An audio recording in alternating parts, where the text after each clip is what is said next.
27వ శ్లోకం అందరం కలిపి నేను చెప్తాను, చదవండి. ఇంద్రియాణం విచరతాం యన్మనోను విధీయతే తదస్య హరతి ప్రజ్ఞాం వాయుర్నావమివాంభసి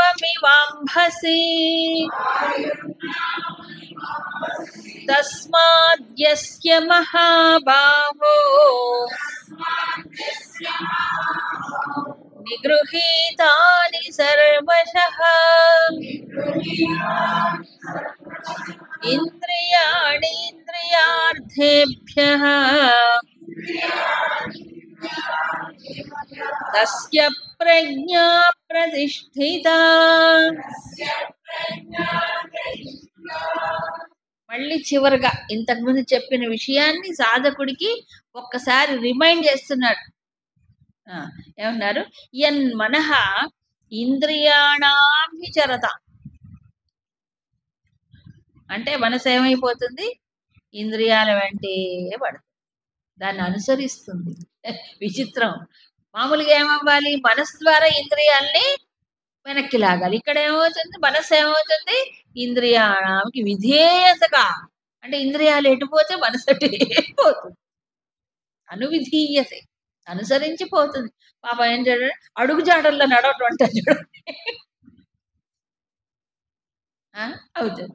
అప్పుడు ఏమవుతుంది? అలాంటి మనసుకు అస్య ప్రజ్ఞాం హరతి. అప్పుడు ప్రజ్ఞ ఏమవుతుంది? హరింపబడుతుంది, దానికి ప్రజ్ఞ ఉండదు. ఎలాగూ చెప్తున్నాడు. అంబసి నీటిలో ఉన్నటువంటి ఏమన్నారు? నావం. నావం అంటే నావ, పడవ. వాయుం ఇవ, వాయువు ఏమవుతుంది? బాగా గాలి వీచినప్పుడు, పెనుగాలి వీచినప్పుడు, తుఫాను గాలి అట్లా, అప్పుడు ఏమవుతుంది? నీటిలో ఉండే పడవ ఏమవుతుంది? గాలికి అటు ఇటు అటు ఇటు ఊగిలాడి ఎప్పుడు మునిగిపోతుందా అనిపిస్తుంది. అలాంటి అయిపోతుంది మానవ పరిస్థితి. ఎందుకు? నీటిలో నిలకడ ఉండదు కదా. భూమి పైన ఉన్నప్పుడు నిలకడ నీటిలో కదా. ఇప్పుడు మన ఇంద్రియాలు ఎప్పుడూ కదులుతూనే ఉంటాయి, ఇంద్రియాలు బయటే చూస్తూ ఉంటాయి, బయట ఇన్ఫర్ ఎప్పుడు లోపలికి వచ్చి పడుతూనే ఉంటాయి. ఈ వచ్చి పడే వాటి వెంట మనసు పడితే దానికి ఎక్కడ స్థిరత్వం, ఎక్కడ కాసేపు విశ్రాంతి ఎక్కడ ఉంటుందండి? మనకు 5 ఛానల్స్, 5 కాదు 10 ఇంద్రియాలు ఉన్నాయి. ఇది ఎప్పుడు వచ్చి పడుతూనే ఉంటాయి, నిరంతరం ఫ్లో. అవునా కదా? ఇన్పుట్, కంటిన్యూస్ ఇన్పుట్ వస్తున్నాయి లోపలికి. వస్తున్నప్పుడు ఈ 5 ఇంద్రియాల ద్వారా 5 వచ్చి పడుతుంటే మనసు దాని వెంట పడుతూనే ఉంటే ఇక ఎక్కడ దానికి విశ్రాంతి, ఎక్కడ స్థిరత్వం, ఎక్కడ లేదుగా. ప్రజ్ఞ పోతుంది, అందుకే 10 రకాలుగా చీలిపోతుంది. అవ్యవసాయాత్మిక బుద్ధి అన్నాడు దాన్ని. చెప్పలే? బహుశాఖాహ అనంతాహ, అదే చెప్పాడు ఇంతకు ముందు శ్లోకాలు. శాఖోపశాఖలుగా చీలిపోయి, అనంతమైన శాఖలుగా చీలిపోయి శక్తిహీనం అయిపోతుంది. ఏమవుతుంది? అది కొట్టుకొని కొట్టుకొని కొట్టుకొని, ఏమిటా గాలి? విషయాల గాలి. విషయాలనే గాలి వస్తుంటే ఆ మనసు ఊగిలాడి ఊగిలాడి ఊగిలాడి ఎప్పుడు పడిపోతుంది అన్నట్టు. ఇది పరిస్థితి. తస్మాత్, కాబట్టి ఓ మహాబాహో, గొప్ప బలవంతుడు కదా, నువ్వేం చేయాలి చెప్తున్నాడు. సర్వశః ఇంద్రియాణి ఇంద్రియార్థేభ్య నిగృహీతాని. ఏం చేయాలి? ఇంద్రియ విషయాలలో ఇంద్రియాలు వెళుతూ ఉంటే వాటిని ఏం చేయాలి? అన్ని పక్కల నుంచి వాటిని నిగ్రహించాలి. ఒక్క ఇంద్రియమును కాసేపు నిగ్రహిస్తే సరిపోదు, అన్ని పక్కల నుంచి చెయ్యాలి ఆ పని. ఈ 5 ఛానల్స్ విషయంలో జాగ్రత్తగా ఉండాలి. ఏ ఒక్కటి లూజ్ అయినా మళ్ళీ వచ్చింది విషయాలకు గాలి వచ్చి పడి, అప్పుడే ప్రజ్ఞ, తస్య ప్రజ్ఞా ప్రతిష్ఠిత, అప్పుడు ప్రజ్ఞ స్థిరముగా ఉంటుంది. సో ఫైనల్గా ఏం చెప్తున్నాడు? ఇన్సిస్ట్ చేస్తున్నాడు ఏ విషయాన్ని? అన్ని పక్కల నుంచి ఇంద్రియాలని సంయమనం అని చెప్పాడే, సంయమశీలుడు అవ్వాలి. అలా సంయమశీలుడు అయినప్పుడే అప్పుడేమవుతుంది? బుద్ధి నిలుస్తుంది, భావన నిలుస్తుంది. అప్పుడు మనిషి ఏది పొందాలో అది పొందటానికి అర్హత లభిస్తుంది, లేకపోతే నిలవు. ఎందుకంటే ఇంద్రియాల నిగ్రహం అనేది ప్రైమరీ లెవెల్లో చేసే సాధన. దాన్నే శంకరాచార్యులు మనకి దమమని, శమమని ఇవన్నీ మనకి చెప్తారు, ప్రకరణ గ్రంథాల్లోనే చెప్పారు. అసలు ముందు ఏ వేదాంతం చదవాలని శంకరాచార్యులు ప్రకరణ గ్రంథాలు అందుకే రచించారు. ఇవి ఉపనిషత్తులు చదివేసినా ఏం ప్రయోజనం? ఉపనిషత్తులు చదివినా ఈ ప్రకరణ గ్రంథాల్లో ఏ సాధన చతుష్టయం ఏదైతే చెప్పాడో దాని గురించి దృష్టే లేకపోతే ఈ జ్ఞానం ఉపయోగపడదు. అందుకు బేసిక్ క్వాలిఫికేషన్స్. ఏ ఉద్యోగస్తుడైనా ఉద్యోగానికి ఒక అప్లికేషన్ పడేయాలంటే ఏమడుగుతాడు ముందు?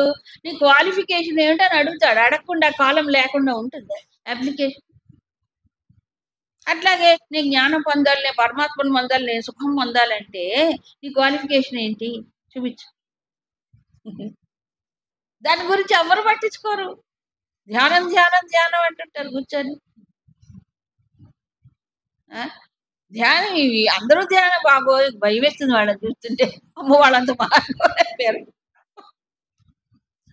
కదా.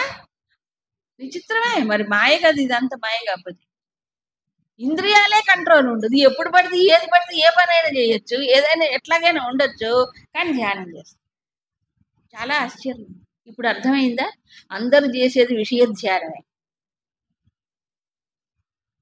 పైగా ఏమంటారంటే, నువ్వు మనస్సుకి ప్రెషర్ దాకు, బలవంతంగా వెనక్కి లాగొద్దు దాన్ని, అది ప్రెషర్ గురి అయిపోతుంది, దాన్ని అలా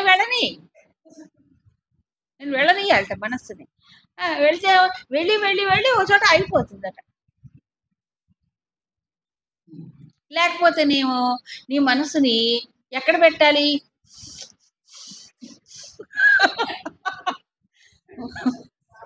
ఆ శ్వాస ఎప్పుడూ కదులుతూనే ఉంటుంది కదా. ఆ కదిలే దాని మీద పెడతా శ్వాస కదలకుండా అయిపోయి చచ్చిపోతాడు వాడు. ఎప్పుడో కదిలే దాని మీద పెడితే మనసు ఏమైపోతుంది? ఎక్కడ పోతుంది? అది బయట నుంచి దీని మీదకి వస్తుంది అంతే. అసలు దానికి పోదు, అసలు లక్ష్యానికి పోదు అది. అవునా కదా? అక్కడ కదిలేవది ఇక్కడ కదులుతుంది, అంతే తేడా. కాబట్టి ఏమవుతుందంటే కంపారిటివ్లీ కొంచెం ఆ విషయాల్లోకి వెళ్తే ఎక్కువ కదలిక కాబట్టి ఇది ఒకే దాని మీద ఉంది కాబట్టి బాగా అనిపిస్తుంది, అంతే తేడా, ఇంకేమీ లేదు. దీన్ని తెలియక బాబాయ్య ఎంత ప్రశాంతంగా ఉందండి అంటారు ప్రారంభంలో. ఆ తర్వాత కొన్ని సంవత్సరాలకు చూస్తే ఏ జబ్బులో వస్తాయి వాళ్ళకి, మళ్ళీ తీరని జబ్బులు వస్తున్నాయి. కారణం ఏంటి? ఏం చేయాలో తెలియదు. ఈ మెకానిజం అర్థం కాక పడిపోతున్నారు, తప్పుదారిలో పడిపోతారు. తెలియదు. ఆ చెప్పేవాడు ఎలా రిపేర్ చేయాలో చెప్పే వాళ్ళకి తెలియదు. చాలా మంది ఉన్నారు. అందుకు ఒక శాస్త్రం ఉండాలి, ఒక గురువు ఉండాలి, దానికి ఒక అథెంటిసిటీ ఉండాలి ఒక ప్రయత్నం చేసేటప్పుడు. మరి ఇంతకంటే గొప్ప గురువు ఎవరు? జగద్గురువు. కాబట్టి దీని ఎంత చక్కగా స్పష్టంగా చెప్పారు చూడండి. ఇంద్రియాలు ఏం చేస్తే మనసు ఏం చేస్తుంది, బుద్ధి ఏమిటి, దాన్ని ఎప్పుడు ఎలా మార్చుకోవాలి, ఎలా కింద పడతాయి, ఎలా లాగేస్తాయి, దానికి కారణం ఏమిటి, దాన్ని ఎలా ఎంత చక్కని ఒక ప్రణాళిక సాధన విషయంలో చెప్పానా. సో ప్రజ్ఞ నిలవాలంటే ముందు ఏం చేయాలి? అన్ని పక్కల నుంచి ఇంద్రియములను సంయమనం, కేవలం నిగ్రహం కాదు, సంయమనం సాధించాలి. అలా సంయమనం సాధించినటువంటి వాళ్ళ యొక్క దృష్టి ఎలా ఉంటుంది? సంయమనం అంటే బుద్ధి ఎక్కడ పెట్టాలి? ఇప్పుడు ఒక లక్ష్యం ఉండాలి. లక్ష్యహీనమైన బుద్ధిగా ఆ లక్ష్యం ఎలాంటి లక్ష్యం ఉండాలి? అనంతమైనది అయి ఉండాలి, అల్పమైనది కాదు. అల్పమైనటువంటి దాని మీద దృష్టి పెట్టక్కర్లేదు. అనంతమైనది, శాశ్వతమైనది, ధ్రువం, నిశ్చయం, అవ్యయం, అది కదా చెప్పారు శాస్త్రంలో ఆత్మ. అందుకే మొట్టమొదటిగా భగవంతుడు ఈ విషాదానికి సమాధానం చెప్పిన ఆత్మ గురించే చెప్పాడు. ఆయన ఆత్మజ్ఞానం, దానికి మించిన సొల్యూషన్ లేదు. అక్కడ నిలిపితేనే ప్రశాంతం, ఇంకెక్కడ పెట్టినా ప్రశాంతం లేదు. అవునా? సో ఇప్పుడు ఆ సంయమశీలుడు సంయమవంతుడై మరి దృష్టిని పరమాత్మ అభిముఖంగా పెట్టి దాంట్లో నిలిచినటువంటి స్థితప్రజ్ఞుడు ఎలాగుంటాడు? మనము ఈ ప్రపంచమే, వాళ్ళు ఆ ప్రపంచంలోనే ఉంటారు. దృష్టి వేరు, కన్ను ఒకటే చూసే దృష్టి వేరు కదా. అవునా? కన్ను ఒకటే, దృష్టి వేరు. అలాగే ఈ ప్రపంచం ఆయనకి ఎలా కనిపిస్తుంది, సామాన్యుడు ఒక అజ్ఞాని జీవికి ఎలా కనిపిస్తుంది, కంపేర్ చేసి చెప్తూ ఉన్నారు. 69వ శ్లోకం. యా నిశా సర్వభూతానాం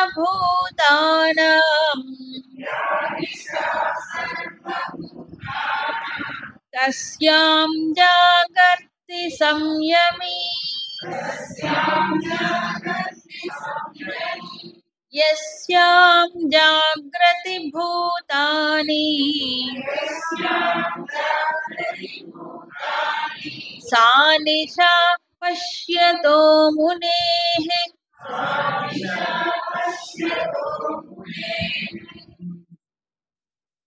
సర్వభూతానాం యా నిశా, సర్వజీవులకు ఏదైతే నిశా అంటే రాత్రిగా ఉంటుందో, తస్యాం సంయమీ జాగర్తి, ఆ రాత్రి అంటే సర్వజీవులకు ఏదైతే రాత్రి అవుతుందో ఆ రాత్రిలో ఈయన ఏమవుతున్నాడు, జాగర్తి అంటే మేలుకువగా ఉంటాడు, మెలకువగా ఉంటాడు. ఏది వీళ్ళకి రాత్రి, ఆయనకది మెలకువ, దాంట్లో మేలుకుంటాడు. యస్యాం భూతాని జాగ్రత్త, ఈ మానవులందరూ కూడాను దేంట్లో జాగ్రత్త బాగా అటెంటివ్గా మెలకువగా జాగరూకులై ఉంటారో, సా మునేహే నిశాపశ్యత, దాన్ని ముని అయిన వాడు ఏమవుతున్నాడు, రాత్రిగా చూస్తాడు. ఇది ఏదో రివర్స్ గేర్ లో పోతుంది అనుకుంటున్నారు, ఇదో జబ్బు అనుకుంటారు చాలా మంది. జబ్బు కాదు, మనకే జబ్బు, ఆయన జబ్బులోంచి బయటపడ్డవాడు. సో ఈ నిశా అనేటువంటి పదం లేకపోతే జాగరణ అనే పదానికి ఇక్కడ అర్థాలు వేరు. మామూలు మనం అనుకునే రాత్రి లేకపోతే పగలు మేల్కోవడం అని కాదు. రాత్రి పగలు అందరికీ సమానమే. కాబట్టి సర్వజీవులకి ఏదైతే రాత్రో ఈ సంయమంతుడు దాంట్లో మేల్కొంటాడు అంటే మన నిద్రపోతున్నప్పుడు నైట్ వాచ్మెన్ లాగా మేల్కొంటాడా, వాచ్మెన్ డ్యూటీ చేస్తాడా? మనందరికి పగలైనప్పుడు ఆయనకి రాత్రి, మనకు రాత్రి అయినప్పుడు ఆయన పగలు. ఇదే విచిత్రమైన డ్యూటీనే అనుకుంటూ. అంటే ఏంటి, పగలంతా నిద్రపోయి రాత్రి అంతా మేల్కుంటాడు ఆయన సంయమ ముని, అవునా? కాదు, అది బాహ్యమైన అర్థం చేసి అంత విపరీతంగా కనిపిస్తుంది. ఇప్పుడు నిశ అంటే రాత్రి. సో రాత్రి అంటే మనం ఏం చేస్తాం రాత్రి? ఇప్పుడు జనరల్గా నిద్రపోతాం. నిద్రపోయేతాం అంటే ఏంటి, మన ఇంద్రియాలు కానీ మన బుద్ధి కానీ మన మనసు కానీ ప్రవృత్తి ఉండదు, దాని వైపు వెళ్ళదు, అన్ని లోపలికి వెళ్ళిపోతుంది, ముడుచుకుంటున్నాయి. కాబట్టి ఏ విషయాలు చూడము, ఏవి వినము, ఏవి తినము, ఏ ఆలోచనలు ఉండవు, ఏ ఉద్విగ్నత ఏమీ ఉండవు, అవునా కాదు? వాటి వైపు వెళ్ళదు, అసలు లోపలికి వెళ్ళి ముడుచుకుంటాం కదా, అది రాత్రి, అవునా? అంటే వాటి గురించిన స్పృహ కానీ చింతన కానీ దృష్టి కానీ ఉండదు. వేటి గురించి? విషయాల గురించి ఉండదుగా. నిద్రపోతున్న వాడికి ఏముంటుంది? ఉండదు. అలాంటి విషయంలో అంటే ఈ ప్రపంచ విషయాల ఎడల ఈ సంయమవంతుడు ఎలాగుంటాడు? నిద్ర కదా. మనకి ఏ విషయాల యందు రాత్రు, ఆయనకి వాటి యందు పగలు. ఇప్పుడు మనందరికీ ప్రాపంచిక విషయాల యందు ఆసక్తే, అంటే మనం మెలకువగా ఉంటాం, చాలా అటెంటివ్గా ఉంటాం ప్రాపంచిక విషయాల్లో. భగవంతుడి విషయంలో ఎలా ఉంటాం? నిద్రపోయినట్టు ఉంటాం. నిద్రపోయినప్పుడు ఎట్లాగైతే వాడి స్ఫురణ కానీ వాడి తలపు కానీ వాడి చింతన కానీ ఉండదో, పరమాత్మ విషయంలో పరమార్థ విషయంలో కూడా ఈ సామాన్యుడు ఎలాగుంటాడు? నిద్రపోయిన వాడిలాగా నిద్రపోతాడు, పోయిన వాళ్ళకి నిద్రే పోతాడు. పరమాత్మ కూడా ఉన్నాడు, పరమార్థం ఉంది, జీవితానికి ఓ లక్ష్యం ఉంది, దాన్ని అందుకోవాలి, దాన్ని పట్టుకోవాలి, అటువైపు తిరగాలి, అభిముఖంగా వెళ్ళాలి అనే లక్ష్యం ఉంటుందా? ఉన్నాడండి దేవుడు. ఉంటే ఏంటండి, దేవుడు ఉన్నాడు. మాకు అంత పిచ్చి లేదండి మీలా. ఎప్పుడు దేవుడు దేవుడు దేవుడేనా? కొంతమంది అలాంటి వాళ్ళు కూడా ఉంటారు. మాకు దేవుడు ఏదో కాసేపు వెళ్ళి దర్శనం చేసుకుంటూ లెంపకాయలు కొట్టుకుంటూ కొబ్బరికాయ కొడతాం, ఏదో అవసరం వచ్చినప్పుడు వాడుకుంటాం. అదే అర్ధార్థులు తర్వాత వస్తుంది. కానీ మాకు అవసరం వచ్చినప్పుడు అప్పుడప్పుడు ఏదో కాసేపు ఉంటుంది, ఇప్పుడు 24 గంటలు అదే పనే, అవునా కదా? కాబట్టి వాడికి విషయాల యందు మెలకువ, పరమాత్మ యందు నిద్ర. పగలంటే విషయాల యందు వాళ్ళకి చాలా జాగరూకులై ఎంత మెలకువగా ఉంటారో ప్రపంచ విషయాలు. ఇది పగలు. అవునా? రాత్రి అంటే ఏంటి? వాటి యందు ఆసక్తి గాని, శ్రద్ధ గాని, ప్రయత్నం గాని లేకపోవడం. ఈ రెండు రివర్స్ కదా. ఎవరికి? సంయమవంతుడు ఎప్పుడూ పరమార్థ చింతనలోనే ఉంటూ అక్కడ మెలకువగా ఉంటాడు. ఈ ప్రపంచ విషయాలు ఎలాగుంటాడు? నిద్రపోతున్న వాడిలాగా. నిద్రపోతున్న వాడికి పట్టవు కదా. ప్రపంచ విషయాల్లోనే ప్రపంచంలో ఉన్నా వాటికి పట్టకుండా ఉంటాడు, పట్టించుకోకుండా. అంటే దేనికి పట్టించుకోడు? మనసుకు పట్టించుకోడు. ఏదైనా అంత పట్టించుకుంటే పట్టుకుంటాయండి. నువ్వు పట్టించుకోకపోతే అవి ఎందుకు పట్టుకుంటాయి? సో ఈయన దాంట్లో మెలకువగా ఉంటాడు. అవునా కదా? ఇది ఎలాగొస్తుంది? సంయమవంతుడు. కాబట్టి ఏది చూస్తాడు ఆయన ప్రపంచంలో? ఎప్పుడు ఏం చూస్తాడు? ప్రపంచంలో ఉంటూనే పరమాత్మని ఎప్పుడూ మర్చిపోకుండా దాంట్లో నిలుస్తాడు. ఇది ఎంత అభ్యాసం ఉండాలి? ఉండద్దా? ఇంద్రియములు మనసు అధీనంలో, మనసు బుద్ధి అధీనంలో, బుద్ధి పరమాత్మ యందు చింతనలో. ఈ అభ్యాసము ద్వారా ఎప్పుడూ దాంట్లోనే ఉంటాడు. దృష్టి పోదు. ఆ విషయాల్లో మెలకుగా ఉంటాడు. ప్రపంచ విషయాల్లో ఇప్పుడు లాభాలు, జయాపజయాలు ఇవన్నీ ఈ బుద్ధి యోగం అనేది ఎందుకు చెప్పాడంటే ముందు అక్కడి నుంచి అభ్యాసం రావాలి. వస్తేనే ఇది ఉంటుంది. లేకపోతే ఎప్పుడు విషయస్పృహే ఉంటుంది కదా. అందుకని సంయమవంతుడికి ఇది రాత్రి. ఏది? ప్రపంచ విషయాలు రాత్రితో సమానం. ప్రపంచక మానవుడికి ఇది పట్టపగలుతో సమానం.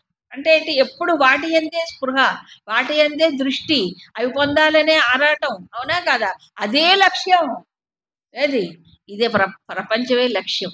ప్రపంచంలో ఏదో పొందటమే లక్ష్యం. 99%కి ఇదే లక్ష్యం. అర్ధకామాలే కదండి. అవునా కాదా? ఇంకా కొంచెం మంచివాళ్ళు అయితే కాస్త ధర్మం గురించి ఆలోచిస్తారు. 90% ఎలాగుంటారు? మధ్యలో అర్థం కామం. ఇంతే. ధర్మం గురించి ఆలోచించి ఓ 5%, పరమాత్మ గురించి ఆలోచించేది 0.01. అంటే లక్ష్యంగా పెట్టుకున్నవాడు. అవసరానికి దేవుణ్ణి వాడుకోవటం కాదు, లక్ష్యంగా పెట్టుకుని అదే చింతన, అదే ప్రయత్నంలో ఉండేవాడు. ఈయన ప్రయత్నశీలుడు కాదు, సంయమశీలుడైపోయాడు.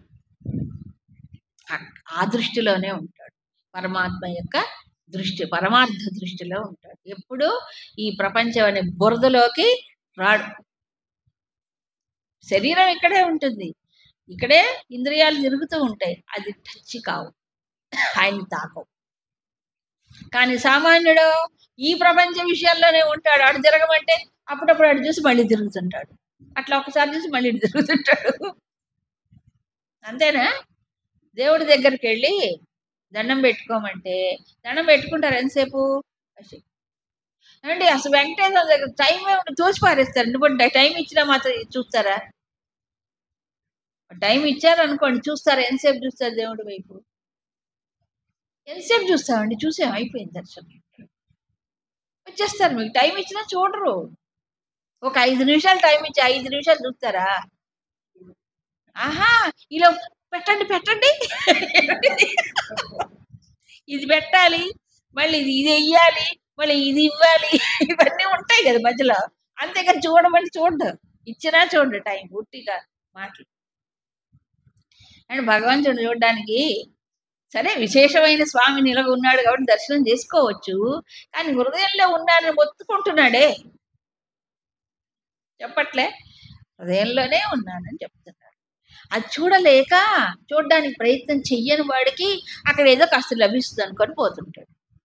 కాస్త అయినా ఒక రిలీఫ్, కాస్త రిలీజు, కాసేపు అక్కడ ఉంటే ఏదో తృప్తి, ఏదో పుణ్యం ఏదో పొందుతాము కదని వెళ్ళనియండి. అయ్యో మంచిదే.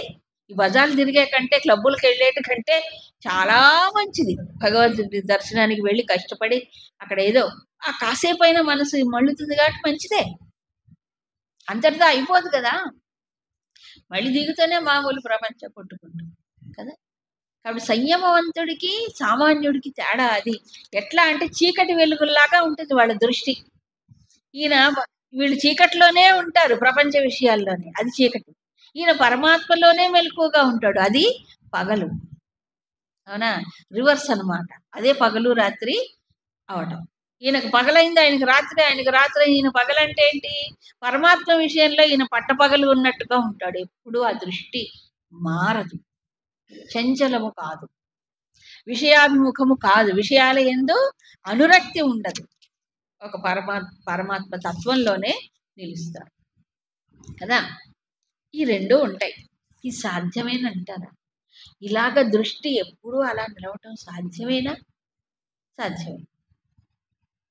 మన జీవితంలో మనం చూసినప్పుడు పసితనంలో ఏమీ తెలియని అమాయకత్వంలో పసిపిల్లలకి ఇంకా ఏమీ తెలియదనుకో, ప్రహ్లాదు లాంటి వాడు కాదు, మామూలు పిల్లలు.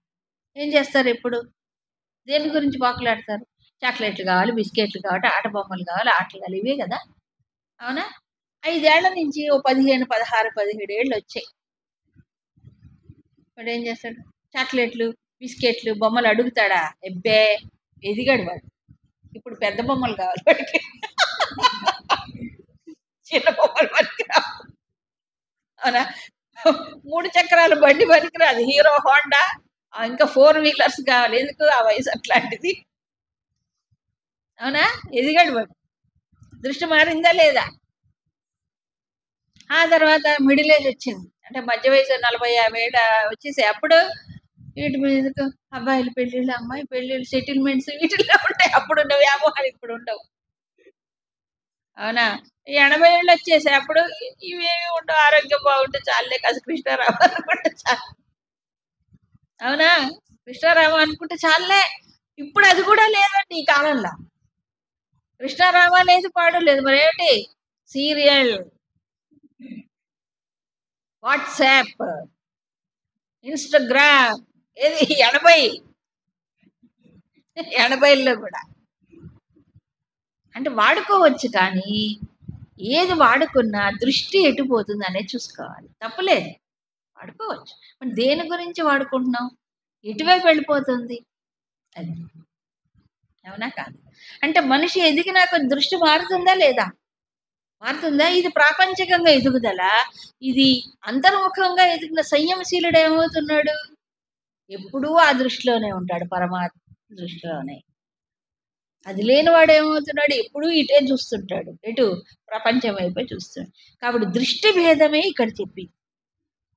దృష్టి భేదమే. ఇదే విషయాన్ని మనకి 13వ అధ్యాయం చెప్తా. అధ్యాత్మ జ్ఞాన నిత్యత్వం, తత్వ జ్ఞానార్థ దర్శనం, ఏతద్ జ్ఞానమితి సంయమశీలుడు ఆ జ్ఞానములో ఎప్పుడు నిష్ఠ కలిగి ఉంటాడు. అందుకే ఏమంటారు? స్థిత ప్రజ్ఞుడు అన్నారు. ప్రజ్ఞ స్థిరంగా ఉంటుంది. మరి మరి ఈ ప్రపంచ విషయాలు ఉంటాయి కదండి. ఆయన బండరాయ మనిషి కాదు, ప్రజ్ఞ స్థిరముగా నిలిచిన వాడు. ప్రజ్ఞ కదలట్లేదు, చెదరట్లేదు.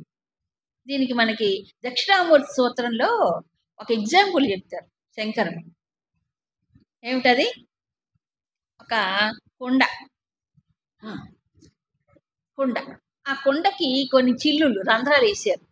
జాగ్రత్తగా వేసారు అనుకోండి రంధ్రాలు. వేసి ఓ దీపం వెలిగించి దానిపైన కుండ బోర్లు ఇచ్చారు. అప్పుడు ఎలా ఉంటుంది? దీపం వెలుగుతోంది. ఆ దీపం యొక్క కాంతి ఎటుపోతుంది?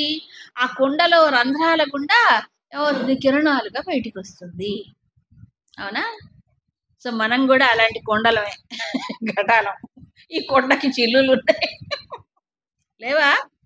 ఉన్నాయి. ఇంద్రియములు, ఈ ద్వారములు ఇవే. మరి లోపల ఎవరు వెలుగుతున్నారు? పరమాత్మ చైతన్య రూపుడై కదా ఈ ప్రకాశం ఉంది. ఆత్మ ప్రకాశం అంటారు కదా. సో ఈ ప్రకాశం ఏమవుతుంది? ఇప్పుడు చక్షురాధికరణ ద్వారా బహిస్పందతే. ఎక్కడ వస్తుంది? ఈ ఇంద్రియముల ద్వారా, మనసు ద్వారా బయటకు వచ్చి. ఆ చిల్లులు లేని కొండ అయితే ఏమవుతుంది? లోపలే ఉంటుంది. కానీ చిల్లులు లేని కొండ ఒకటి కూడా ఉండదు. ఎందుకంటే ప్రతి మనిషికి ఇంద్రియ ద్వారాలు ఉంటాయి కదా. ఈ ద్వారాలు లేకుండా జీవితం ఏముంది? అన్ని మూసేసుకుంటే లేదు. కాబట్టి ఉంటాయి రంధ్రాలు, బయటికి వెళ్తుంటాయి. కానీ వాటిని వెనక్కి లాగాడు. వాటి నుంచి దృష్టిని ఏం చేశాడు? వెనక్కి తీసుకొచ్చాడు. అలాంటి వాడు ఈ ప్రపంచ విషయాలు వచ్చి పడుతూ ఉంటే ఎలాగుంటాట? ఒక చక్కని ఎగ్జాంపుల్ ద్వారా చెప్తారు. రేపు చూద్దాం.